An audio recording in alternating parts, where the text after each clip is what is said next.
मैं प्रशांत दुबे इस video class में आप सभी का स्वागत करता हूं। आज हम देखेंगे ज्येष्ठ संपरीक्षक एवं सहायक संपरीक्षक की जो परीक्षा 2 जनवरी 2022 को हुई थी, उसमें जो हिंदी भाषा के प्रश्न आए थे उनके व्याख्यात्मक उत्तर, जो कि प्रामाणिक स्रोतों पर आधारित है। लास्ट में जब हम पूरे 100 क्वेश्चन देख लेंगे तो कट ऑफ पर भी चर्चा करेंगे कि सहायक संपरीक्षक की जो परीक्षा है उसमें कितना कट ऑफ जा सकता है। तो इससे पहले वाले वीडियो में हमने सेट बी, मतलब जो परीक्षा हुई थी उसमें सेट बी का जो क्वेश्चन था, प्रश्न पत्र था, तो सेट बी के क्वेश्चन नंबर 101, हिंदी का क्वेश्चन 101 से स्टार्ट हुआ है, तो क्वेश्चन नंबर 101 से लेकर 135 तक के क्वेश्चन के व्याख्यात्मक उत्तर हम लोगों ने देखे थे इससे पहले वाले वीडियो में। आज हम स्टार्ट करते हैं क्वेश्चन नंबर 136 से। ठीक है, तो चलिए देखते हैं क्वेश्चन नंबर 136 और उससे आगे। क्वेश्चन नंबर 136 है, ये सेट बी है, बी फॉर बॉल है ना, तो सेट बी है, मैं लिख देता हूं, आप डी ना समझ लें, सेट बी है ना। तो सेट बी का क्वेश्चन नंबर 136 है, रीति शब्द का क्या अर्थ है। उत्तर मतलब ऑप्शन ए है कल्याण, बी अभ्युदय, सी निंदा, डी उपर्युक्त तीनों सही हैं। तो हमारा उत्तर है सी निंदा। रीति का एक पर्याय क्या है, निंदा, उसका अर्थ क्या होता है, निंदा। इसमें व्याख्या करने का कुछ नहीं है, इसलिए मैं व्याख्या नहीं कर रहा हूं, है ना। अभ्युदय का अर्थ आप जानते हो, कल्याण का अर्थ जानते हो, इसकी व्याख्या करने की जरूरत नहीं है।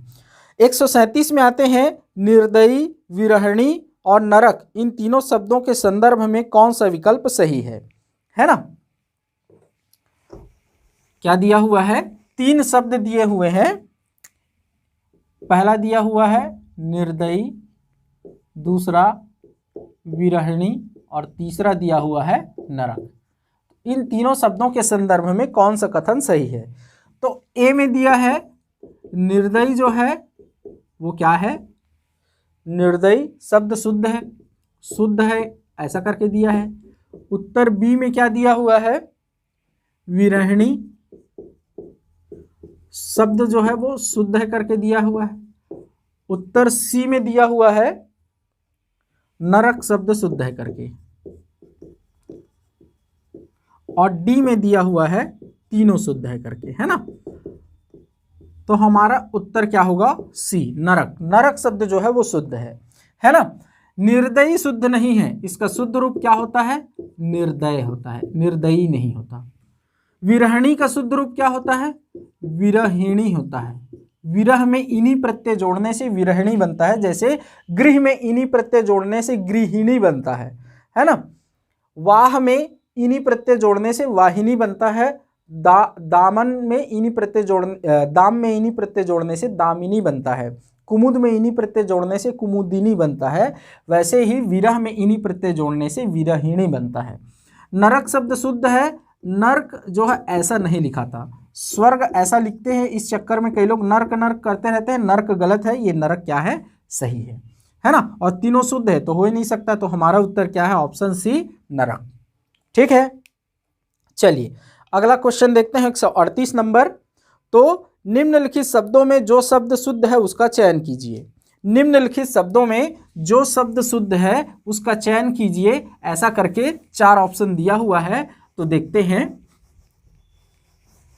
कौन कौन सा 4 ऑप्शन है ना। तो पहला है ए अनुग्रह, बी सहस्त्र,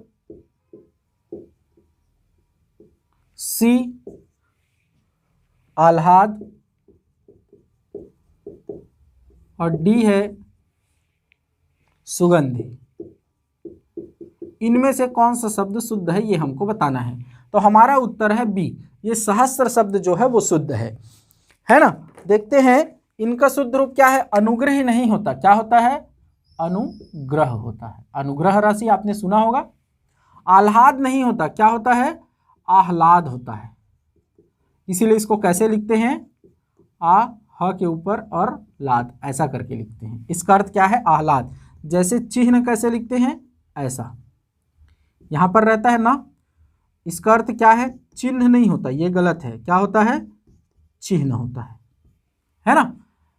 सुगंधी, सुगंधी का शुद्ध रूप सुगंधी नहीं होता, क्या है, सुगंध होता है।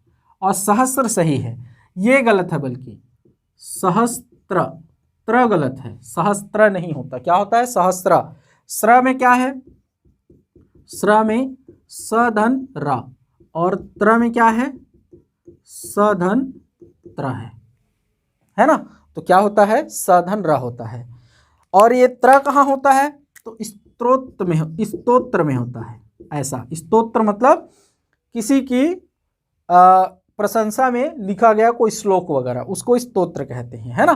तो ये क्या होता है, स्रोत में भी यही वाला सा होता है, स्रोत मतलब ये क्या है, स धन र धन ओ धन त, ऐसा है ना, त्र नहीं है ये। तो ये हमारा उत्तर क्या है, सही है बी। क्वेश्चन नंबर कौन सा है, 138 का बी सहस्र शुद्ध है। क्वेश्चन नंबर 139, क्वेश्चन नंबर 139 में 3 शब्द दिए हुए हैं और पूछा गया है कि इनमें से कौन सा शुद्ध है। ऑप्शन देखते हैं क्या क्या दिया हुआ है और क्या उसके क्या हो सकते हैं उत्तर, ठीक है। तो 3 शब्द दिए हुए हैं, महिधर जारज, एक दिया हुआ है महिधर, एक दिया हुआ है जारज, और एक दिया हुआ है धाराधर, ठीक है। ऑप्शन ए है, क्वेश्चन नंबर कौन सा है, 139, सेट बी 139, है ना। महिधर शुद्ध है, महिधर को क्या कहा है, शुद्ध है कहा है। बी में कहा है जारज शुद्ध है। ऑप्शन सी में उसने कहा है कि धाराधर शुद्ध है, और ऑप्शन डी में उसने कहा है तीनों शुद्ध है ना। तो कई लोग जारज को गलत करके आए होंगे, जारज जो है शुद्ध नहीं है ऐसा समझ के, है ना। तो हमारा आंसर क्या होगा, डी, तीनों शुद्ध है, ठीक है। जारज, जारज का अर्थ क्या होता है, अच्छा शुरू से देखते हैं। महिधर, मही मतलब धरती और धर मतलब धारण करने वाला, महिधर मतलब पर्वत, ये शुद्ध शब्द है। जारज, औरस का विलोम होता है क्या, जारज। औरस मतलब पति से उत्पन्न पुत्र या संतान, पुत्र पुत्री, औरस का विलोम होता है जारज। और जारज मतलब पति के अलावा किसी और से या दूसरे पति से उत्पन्न जो संतान है उसको जारज कहते हैं, ठीक है। तो ये भी शुद्ध है। इसको जायज समझ के कई लोग क्या समझे होंगे, गलत है करके। तीसरा है धाराधर, कई लोग इसको क्या समझे होंगे, धराधर होता है, धाराधर नहीं होता करके गलत समझे होंगे। तो धराधर का अर्थ क्या होता है, पर्वत, लेकिन धाराधर का अर्थ क्या होता है, बादल। धारा, धारा मतलब जल की धारा वाला, तो धाराधर का अर्थ होता है बादल। तो ये शब्द भी क्या है, शुद्ध है। तो तीनों शब्द जो है वो क्या है, शुद्ध है। तो 139 का उत्तर होगा डी, उपर्युक्त तीनों शब्द शुद्ध हैं, ठीक है। चलिए 140 में आते हैं। तो नीचे दिए गए शब्दों में शुद्ध अशुद्ध संबंधी सही विकल्प का चयन कीजिए। इसमें दिया हुआ है परिणित, द्वंद्व, तत्सार, तीनों में कौन सा शुद्ध है। ऑप्शन डी में फिर वही है, तीनों शुद्ध है करके, है ना। देखते हैं 140 है, 3 शब्द दिए हुए हैं, सेम क्वेश्चन है, सेम टाइप का क्वेश्चन है, ठीक है। परिणित इसको शुद्ध है करके बोला है, फिर द्वंद्व इसको शुद्ध है करके बोला है, फिर तीसरा है तत्सार, है ना, इसको क्या बोला है, शुद्ध है, और तीनों शुद्ध करके दिया हुआ है, ठीक है। तो ये 140 नंबर का क्वेश्चन है जिसमें 3 शब्द दिए हुए हैं। तो देखो इसमें क्या है, ऑप्शन तीनों शुद्ध नहीं है, इसमें ऑप्शन सी शुद्ध है, तत्सार शुद्ध है। क्या अर्थ होता है तत्सार का, वह स्थान जहां कोई चीज तपाई जाए, जहां किसी चीज को गर्म किया जाए, तपाया जाए, उस स्थान को क्या कहते हैं, तत्सार कहते हैं। परिणित अशुद्ध है, इसका शुद्ध रूप क्या होता है, परिणति होता है, परिणित नहीं होता, क्या होता है, परिणति होता है। द्वंद्व का शुद्ध रूप क्या होता है, द्वंद्व होता है, ठीक है। इसलिए हमारा उत्तर सी 140 का तत्सार जो है वो बस शुद्ध है। 141 में आते हैं, य र ल वह व्यंजनों को कहा जाता है? ऑप्शन ए ऊष्म व्यंजन, ऑप्शन बी अंतःस्थ व्यंजन, ऑप्शन सी स्पर्श व्यंजन, ऑप्शन डी संयुक्त व्यंजन। तो क्या कहा जाता है यर अलावा को? बी अंतःस्थ व्यंजन। तो हमारा 141 का उत्तर क्या है? ऑप्शन बी अंतःस्थ व्यंजन। यर अलावा को अंतःस्थ व्यंजन कहते हैं, इसी को अर्ध स्वर भी कहते हैं, है ना। 142 आ, ई, उ, ऐ, ओ और औ में समानता का आधार यह है कि ये सभी ए प्लुत स्वर हैं, बी दीर्घ स्वर हैं, सी ह्रस्व स्वर हैं और डी संयुक्त डी अनुस्वार हैं, है ना। तो प्लुत स्वर हैं, दीर्घ स्वर हैं, ह्रस्व स्वर हैं, अनुस्वार हैं। तो ये सारे क्या हैं? दीर्घ स्वर हैं। आ, दीर्घ ई, दीर्घ उ, ऐ, ओ, औ, ये सब क्या हैं? दीर्घ स्वर हैं। तो 142 का उत्तर बी होगा, दीर्घ स्वर है ना। दीर्घ स्वर कौन कौन से हैं? तो अ, ई, उ और री ये मूल स्वर हैं। इसके अलावा आ, ई, उ, ए, ऐ, ओ और औ ये 7 क्या हैं? दीर्घ स्वर हैं। तो दीर्घ स्वर के हिसाब से ये सब क्या हैं? आपस में समान हैं। यही पूछा हुआ है क्वेश्चन। 143 देखते हैं, निम्नांकित में से कौन सा कथन सत्य नहीं है? निम्नांकित में से कौन सा कथन सत्य नहीं है? ए है ऑप्शन ए, द्वंद्व समास में दो पदों के बीच योजक चिन्ह का प्रयोग किया जाना चाहिए। सत्य नहीं है बताना है ना। तो ऑप्शन ए सत्य है, द्वंद्व समास में दो पदों के बीच योजक चिन्ह का प्रयोग किया जाता है। जैसे देखते हैं घर द्वार, तो घर द्वार में ऐसे योजक चिन्ह रहता है ना। और देखते हैं गरम ठंडा, तो गरम ठंडा में ऐसे योजक चिन्ह रहता है। तो द्वंद्व समास में दो के बीच योजक चिन्ह का प्रयोग किया जाता है। बी, स्वरों की सहायता से उच्चरित वर्णों को व्यंजन कहा जाता है। यह भी सही है, उत्तर बी भी सही है, मतलब ऑप्शन बी भी सही है कि स्वरों की सहायता से उच्चरित जो वर्ण है उनको व्यंजन कहा जाता है। सी देखते हैं, उच्चारण में अनुनासिकता को व्यक्त करने के लिए चंद्र बिंदु का प्रयोग किया जाना चाहिए। तो भाई जैसे मान लो क्या करना है, आंचल, तो आंचल बोलने के लिए चंद्र बिंदु, इस अनुनासिकता को व्यक्त करने के लिए चंद्र बिंदु का प्रयोग करना चाहिए। डी, संज्ञा शब्दों के साथ कारक चिन्ह को जोड़कर लिखा जाता है। तो संज्ञा शब्दों के साथ कारक चिन्ह को जोड़कर नहीं लिखा जाता है, तो ऑप्शन डी ही सत्य नहीं है। तो 143 का उत्तर क्या होगा? डी होगा। कैसे देखते हैं, जैसे लड़का क्या है? संज्ञा है, और ने क्या है? कारक चिन्ह है। तो इसको लिखना है तो क्या लिखेंगे हम? लड़के ने। दोनों अलग अलग हैं। यहाँ क्या बोला गया है? संज्ञा शब्दों के साथ कारक चिन्ह को जोड़कर लिखा जाता है, नहीं सर्वनाम के साथ जोड़कर लिखा जाता है। जैसे वह शब्द में हमको क्या जोड़ना है? ने जोड़ना है, तो हम क्या बनाते हैं? उसने।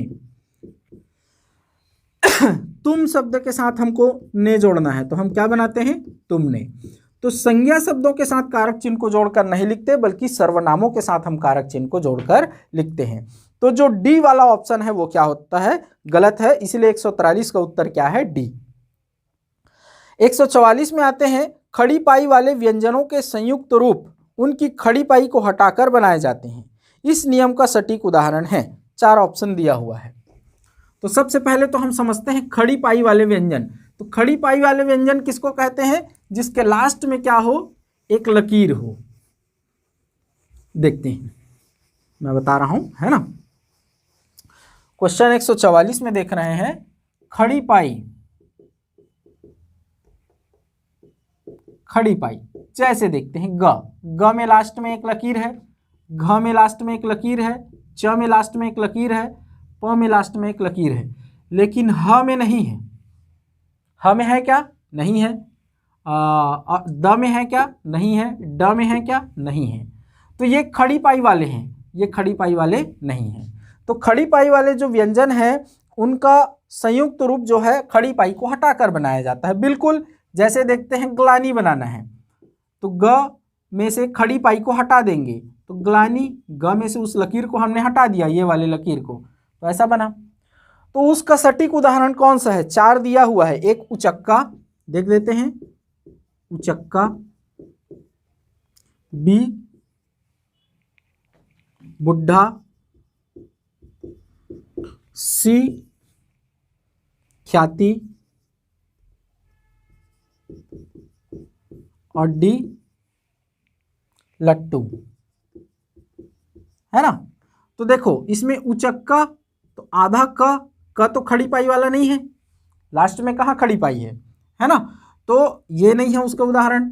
बुढ़ा में ड है, ये भी खड़ी पाई वाला नहीं है, तो ये भी नहीं है। ख्याति में देखो ख में खड़ी पाई होता है, खड़ी पाई को हटाकर हम बनाते हैं, तो यही हमारा उत्तर है। इसमें भी नहीं है खड़ी पाई, तो कौन सा है इसका उत्तर? 144 का उत्तर क्या है? सी, ख्याति इसका उदाहरण है खड़ी पाई वाले का। ठीक है, तो 144 का उत्तर सी, ख्याति होगा। 145 में आते हैं, संधि क्या है? ऑप्शन ए दो वर्णों के मेल से होने वाला विकार, ऑप्शन बी दो वर्णों के मेल से बनने वाला शब्द, ऑप्शन सी दो वर्णों के मेल से बनने वाला व्यंजन, ऑप्शन डी दो वर्णों के मेल से बनने वाला स्वर। तो कोई नहीं, उत्तर ए है इसका आंसर। इसका उत्तर क्या है? ए है, ऑप्शन ए, दो वर्णों के मेल से होने वाला विकार। तो 145 का उत्तर है ए, दो वर्णों के मेल से होने वाला विकार। 146 में आते हैं, किस संधि के आधार पर देवैश्वर्य शब्द का गठन हुआ है? ए दीर्घ स्वर संधि, बी गुरु स्वर संधि, सी वृद्धि स्वर संधि और डी अयादि स्वर संधि। ठीक है, तो उत्तर क्या होगा? वृद्धि स्वर संधि। देवैश्वर्य वृद्धि स्वर संधि से बना है, तो 146 का उत्तर सी होगा, वृद्धि स्वर संधि। कैसे देखते हैं? तो देवधन ऐश्वर्य से बना है क्या? देवैश्वर्य। तो जहां अ में ए या ए मिलता है अथवा ओ या औ मिलता है, वहां क्या होता है? वृद्धि स्वर संधि होता है ना। तो इसलिए इसमें क्या है? वृद्धि स्वर संधि है। अतएव में अगला प्रश्न है 147, अतएव में कौन सी संधि है? अतएव में खाली स्थान संधि है। ए स्वर, बी विसर्ग, सी व्यंजन और डी उक्त तीनों नहीं। तो अतएव में कौन सी संधि है? ऑप्शन बी विसर्ग संधि। तो 147 का उत्तर बी है, विसर्ग, है ना। कैसे बना है? अतः धन एव से बना है अतएव। ठीक है, क्या बना है? अतः धन एव से बना है अतएव, इसलिए इसमें विसर्ग संधि है। 148 नंबर क्वेश्चन, विसर्ग के बाद स्वर या व्यंजन के मेल से जो विकार उत्पन्न होता है उसे कहते हैं। ए अयादि संधि, बी यण संधि, सी व्यंजन संधि, डी विसर्ग संधि। विसर्ग के साथ स्वर या व्यंजन मिलता है तो कौन सी संधि होती है? विसर्ग संधि होती है, इसलिए 148 का उत्तर है डी, विसर्ग संधि। 149 में आते हैं, प्रतियोगी परीक्षा की तैयारी में जी तोड़ मेहनत कर वह प्रथम आया, इस तरह वह खाली स्थान दे दिया है और रिक्त स्थान पर सटीक मुहावरे का प्रयोग कीजिए। 4 ऑप्शन है। अंधों में काना राजा बन गया, ये तो हो ही नहीं सकता। अंधों में काना राजा मतलब अयोग्य में थोड़ा गुणवान, तो ऐसा तो कुछ बता ही नहीं रहा है ना। अपने पैरों पर खड़ा हुआ, ये हो सकता है। अपना हाथ जगन्नाथ हुआ, ये भी हो सकता है। डी में आते हैं, डूबते को तिनके का सहारा बन गया, ये भी नहीं हो सकता, किसी को सहारा थोड़ी दे रहा हो, तो अपना काम कर रहा है। तो बी सी में से क्या आना चाहिए? तो देखते हैं, सी आना चाहिए, अपना हाथ जगन्नाथ हुआ। प्रतियोगी परीक्षा की तैयारी में जी तोड़ मेहनत कर वह प्रथम आया, इस तरह वह अपना हाथ जगन्नाथ हुआ। मतलब अपने से उसने तैयारी की और अपने से ही उसको क्या मिल गई? सफलता मिल गई। अपना हाथ जगन्नाथ हुआ मतलब स्वयं से कार्य सिद्ध होता है, तो स्वयं किया इसलिए उसको क्या, उसका कार्य क्या हो गया? सिद्ध हो गया। लेकिन इसका उत्तर अपने पैरों पर खड़ा हुआ ये भी लिया जा सकता है। तो व्यापम क्या लेता है इसका आंसर? इस पर डिपेंड है, क्योंकि ये वाला क्वेश्चन कहीं आया हुआ नहीं है ना, तो इसीलिए इसका परफेक्ट आंसर मिला नहीं है। ये दोनों हो सकता है, लेकिन ज्यादा चांसेस किसके हैं? अपना हाथ जगन्नाथ हुआ। ठीक है, चलिए देखते हैं अगला। 149 था ये, 149 नंबर का क्वेश्चन था। अगला देखते हैं 150, चुल्लू भर पानी में डूब मरना मुहावरे का सटीक अर्थ है। 150 नंबर क्वेश्चन क्या है? चुल्लू भर पानी में डूब मरना मुहावरे का सटीक अर्थ है। तो इसका सटीक अर्थ क्या है? ऑप्शन डी, लज्जित होना, है ना। चुल्लू, ऑप्शन ए क्या दिया है? चुल्लू में पानी भरकर आचमन करना, है तो हो ही नहीं सकता। बी आत्महत्या करना, है होता ही नहीं है। सी देवता का जलाभिषेक करना, भी नहीं होता। तो ऑप्शन डी, लज्जित होना, यही इसका उत्तर है। 151 में आते हैं, 7 चराई 7 रंग डारे बैठीन तो एके रंग, इस कहावत का सटीक अर्थ है। ए सप्त सिंधु, बी सप्त ऋषि, सी सप्तपदी, डी इंद्रधनुष। तो इसका उत्तर क्या होगा? ऑप्शन डी इंद्रधनुष। 7 चराई, चराई करके दे दिया है, वो चिराई होगा। चिराई मतलब चिड़िया, है ना। तो 7 चिराई 7 रंग ये होना चाहिए, चिराई होना चाहिए, है ना। तो 7 रंग के होते हैं। इंद्रधनुष में कितने रंग होते हैं? 7 रंग होते हैं। और जब वो डारे बैठिन तो एक ही रंग, डारे मतलब डाल में, चिराई डाल में बैठा मतलब एक डाल में बैठेंगे मतलब उनको एक जगह कर देंगे। अभी 7 रंग अलग अलग हैं, इनको एक जगह जब कर देंगे तो 7 रंग मिलकर सफेद हो जाएंगे। तो डारे बैठिन तो एक ही रंग, तो एक रंग का हो जाएगा। तो इसीलिए इसका उत्तर क्या होगा? उत्तर डी इंद्रधनुष होगा।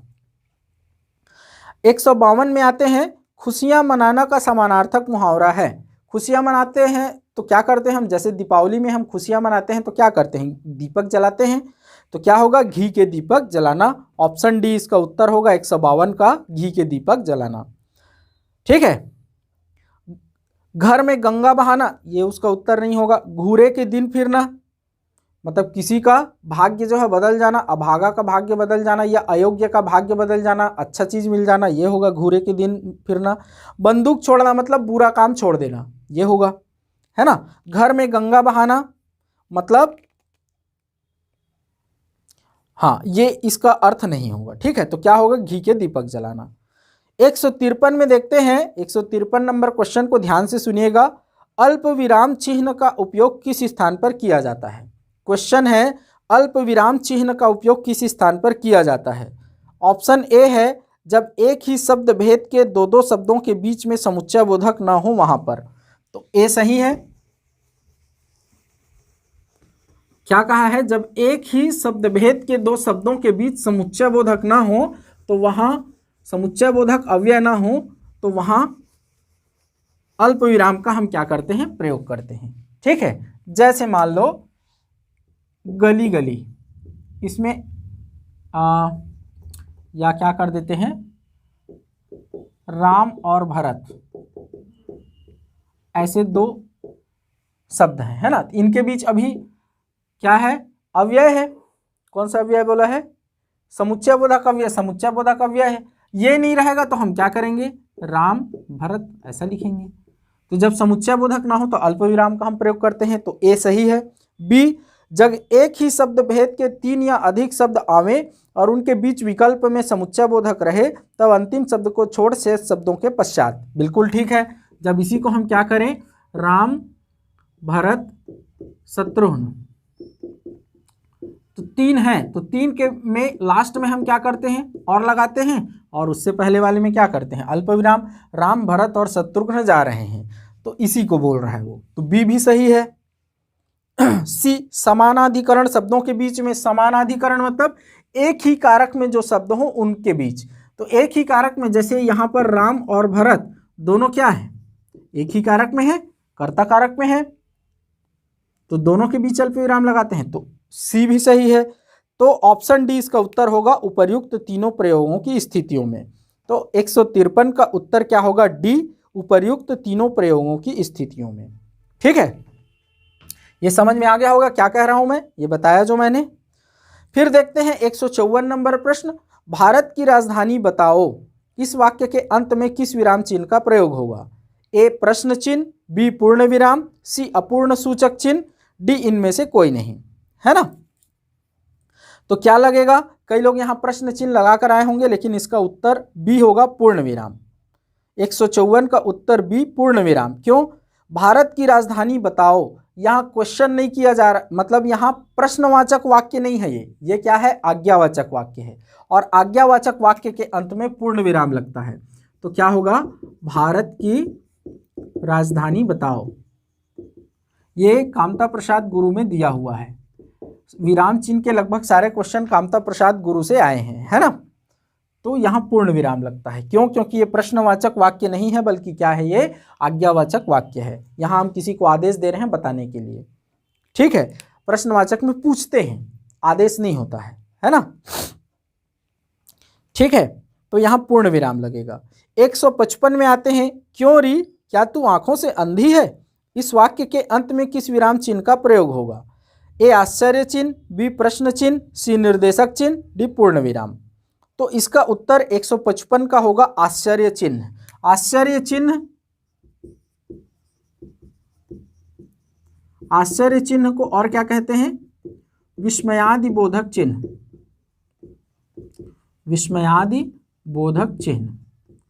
ये question same to same Kamta Prasad Guru में दिया हुआ है ना, वहीं से पूछा है इस क्वेश्चन को। तो इसमें क्या होगा?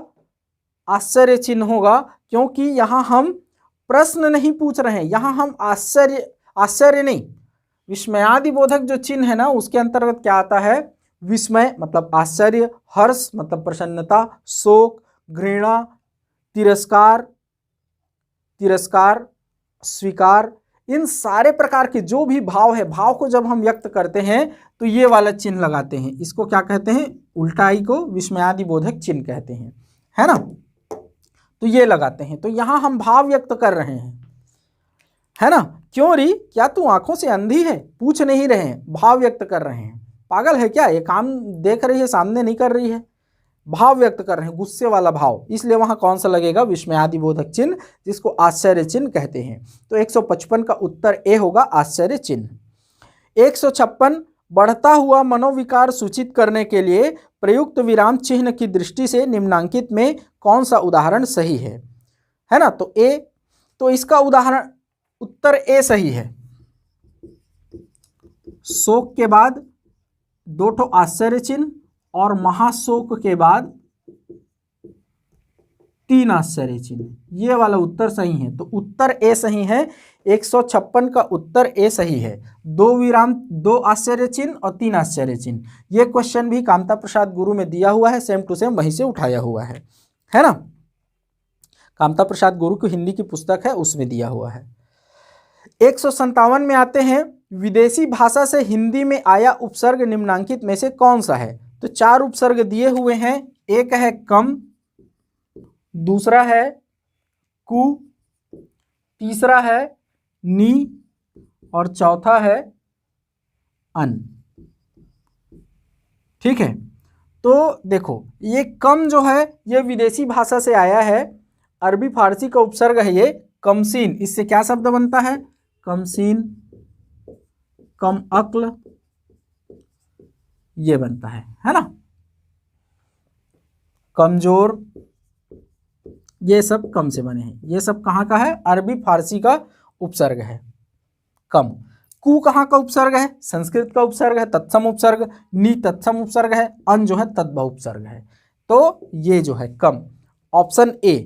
तो 157 का उत्तर क्या है? ए, कम।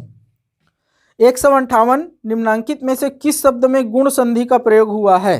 तो 4 ऑप्शन है, राजेश, रामकुमार, विद्यार्थी, यद्यपि। तो रामकुमार में तो संधि कुछ हुई नहीं है ना, बाकी में देखते हैं।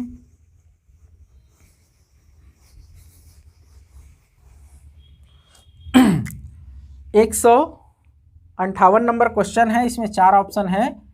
ए है राजेश और बी है रामकुमार, सी है विद्यार्थी और डी है यद्यपि। ठीक है, तो देखो गुण संधि किस में है? तो राजेश में है। कैसे? या तो राजन कर लो या राज कर लो, दोनों में से कोई एक, धन ईस बराबर क्या होता है? राजेश। तो राजन में से ना हट जाता है एक सूत्र से, तो राज धन ईस बचता है। क्या होगा? राज धन ईस।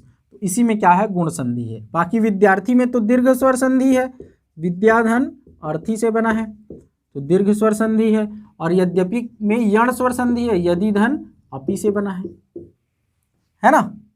तो इसमें यण है, इसमें दीर्घ है, इसमें संधि ही नहीं है, समास है, और इसमें क्या है? गुण स्वर संधि है। तो पूछा हुआ है निम्नांकित में से किस शब्द में गुण संधि का प्रयोग हुआ है? तो 158 का उत्तर ए, राजेश में। 159 में आते हैं, निम्नांकित में से अव्ययी भाव समास का उदाहरण है। 159 मतलब 159। निम्नांकित में से अव्ययी भाव समास का उदाहरण है। तो ऑप्शन ए है मनमाना, ये तत्पुरुष समास का उदाहरण है। करण तत्पुरुष समास का मन से माना।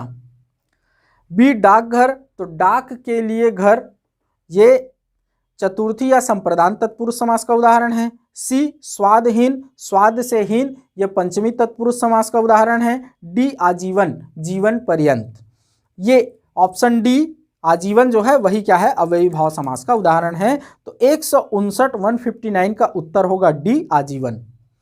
160 में आते हैं, स्वयंभू शब्द का प्रयोग किसके लिए किया जाता है? तो स्वयंभू का अर्थ क्या होता है? जो स्वयं से उत्पन्न हो। स्वयं सेवा करने वाले को स्वयं सेवी कहते हैं। ऑप्शन एन में क्या दिया हुआ है? स्वयं सेवा करने वाले को, तो इसका उत्तर स्वयं सेवी होगा। स्वयं के पैर पर खड़े युवक को तो स्वावलंबी कहते हैं उसको। सी, थोड़ी देर पहले पैदा हुए शिशु को नवजात कहते हैं। ठीक है, तो इसका उत्तर क्या, 160 का उत्तर क्या होगा? डी, जो स्वयं उत्पन्न हो। स्वयंभू, स्वयं मतलब स्वयं, भू मतलब उत्पन्न होना, है ना। 161 रंग बदलना मुहावरे का अर्थ है, तो इसका अर्थ है परिवर्तन होना। ये दिया हुआ है हरदेव बहारी में, सीधा सीधा दिया हुआ है इसको, है ना। रंग बदलना का अर्थ परिवर्तन होना। ठीक है।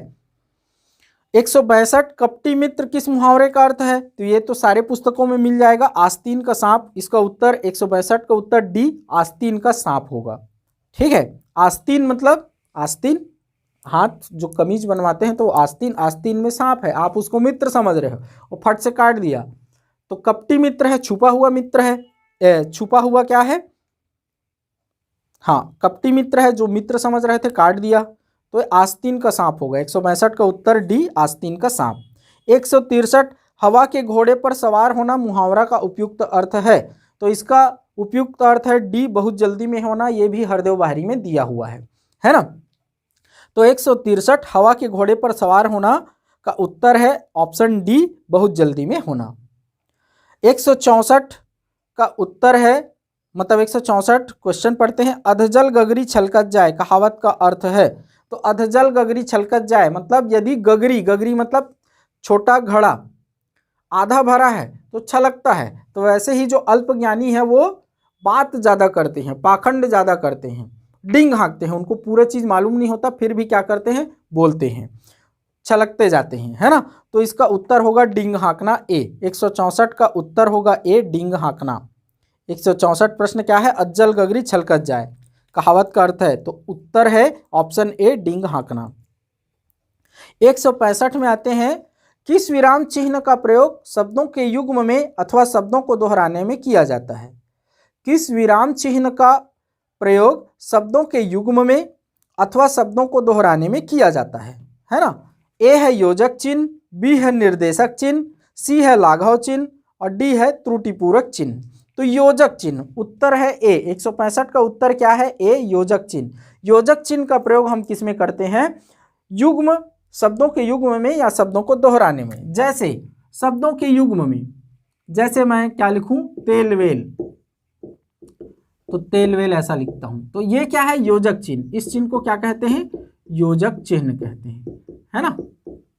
तो योजक चिन्ह का प्रयोग शब्दों के युग्म में करते हैं। जैसे अनल, अनिल शब्द युग्म है, अभी हमने देखा कुछ इससे पहले वाले वीडियो में, अनिल, अनल, अनिल, इनमें करते हैं। शब्दों को दोहराने में भी करते हैं, जैसे दोहरा रहे हैं क्या? गली, गली, तो गली, गली, घर, घर, तो घर, घर। तो इसलिए इसका उत्तर क्या होगा? 165 का उत्तर ए, योजक चिन्ह। ठीक है, तो चलिए आज यहीं तक करते हैं। और अंत में मैं आपको बताना चाहता हूं कि हमारी संस्थान में व्यापम या कोई भी वनडे एग्जाम से रिलेटेड या CGPSC प्री और मेंस से रिलेटेड भाषा की, जिसमें हिंदी भाषा, अंग्रेजी भाषा और छत्तीसगढ़ी भाषा के रिकॉर्डेड वीडियो क्लासेस उपलब्ध हैं, जिनके डेमो भी उपलब्ध हैं। ये रिकॉर्डेड वीडियो क्लासेस जो हैं अभी तक के आए हुए सारे प्रश्नों को कवर करते हुए बनाए गए हैं। प्रत्येक टॉपिक की अवधारणा को बहुत अच्छे तरीके से क्लियर की गई है और यह प्रयास किया गया है कि किसी भी तरह के प्रश्न न छूटे। वैसे एक दो क्वेश्चन ऐसे आ जाते हैं जिसको कवर कर पाना संभव नहीं होता है, वे नए होते हैं। इसके अलावा जो 95% प्रश्न हैं वो सारे कवर हो जाए, कहीं भी आपसे ना छूटे, इस तरह से व्यवस्थित तरीके से क्लास बनाया गया है। तो इनके डेमो भी उपलब्ध हैं, तो यदि आप इन कोर्सेस में एडमिशन लेना चाहते हैं तो डेमो देखें और यदि आपको अच्छा लगता है तो आप हमसे संपर्क कर एडमिशन ले सकते हैं। ये एकदम न्यूनतम शुल्क पर उपलब्ध है। धन्यवाद।